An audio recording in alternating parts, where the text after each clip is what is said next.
Matin va, ha mi drich na chel mi coleraif in dju. Geta ha mi dochas tul eiste tue a jeicher.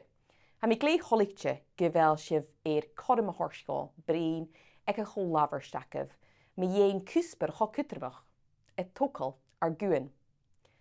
Living in North Uist, there are so many things that you will know better than anybody from outside, including myself.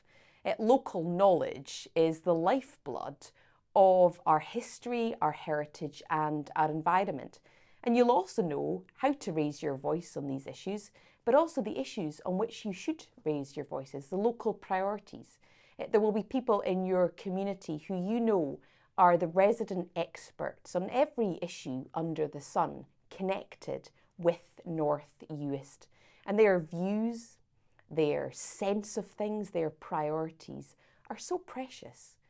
You'll also know that oftentimes when it comes to changing things, you have to be a lot more persistent and determined than you might otherwise like to be. You will know of the issues relating to access to services, of some of the challenges around investment, and of ensuring that everybody in North Uist lives in a way that is consistent with the standard of living that we would all like to see. But whilst that might be true for every community, not least those in the Highlands and Islands, you'll also know that there are some things that are very distinctive about North Uist. And in the time that I have with you today, I would like to focus my comments on how you raise your voices and the importance of you raising your voices in relation to your distinct heritage and environment, which nobody can put a price on. Because that is the area where voices especially need to be heard, to protect and promote the things that you have inherited, that have been passed down to you by generations that have gone before you. We know that there are many communities throughout the country that don't have the wealth of heritage that you do. They may not have such a strong sense of their culture and their environment.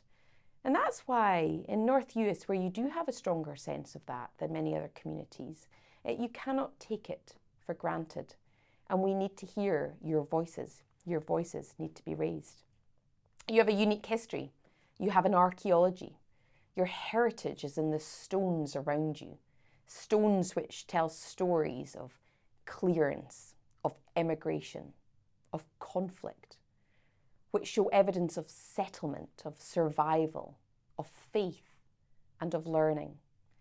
And we need to hear your voices tell the stories before they're forgotten. North Uist has a strong cultural life that looks back, but there's a strong cultural life that is very much about the present through song and poetry. We can be sure that wherever Gaelic songs are sung, those of Dol Ruach Carúna will often be included, looking to the past. But yet, more recently, we also hear international artists such as Julie Fowlis and Runrig, who also have their roots in North Uist, and whose songs are sung by many of the young today at festivals and local shows. They raise their voices in celebration of what has been handed down to them, their heritage, their cultural life, which is anchored and rooted in North Uist. But there's also heritage in our wildlife and natural environment, and Gaelic has such a strong link to all of that through the words, the vocabulary, the idioms. It's clearly a key part of your heritage, your cultural life and your environment. And to hear, though, that Gaelic is so important before it is forgotten. Bevalum kriochnachach le bia gra, gevel min du, gevel shivshe an an eiste tue. Stoche geire na smo en a torge choirsnach ganele. Gema jolach doelches. Agus kutjach, gevel ui voorakev aums na han, dan geef zijn unje de hien. Han de rutten sin ule priesel. Agus biach ar guen a hokkel men Jane. Meirug, bi bein in pobbelach, uder is an innedal agus realtas na holope a giano fuur ri vi a kleintjen guen muintjer eiste tue. Agus shiv gan tokkel as lei ur kanen, ar dulchas, ó bethe cultúrach agus as lé ar neadanneach mór an tain.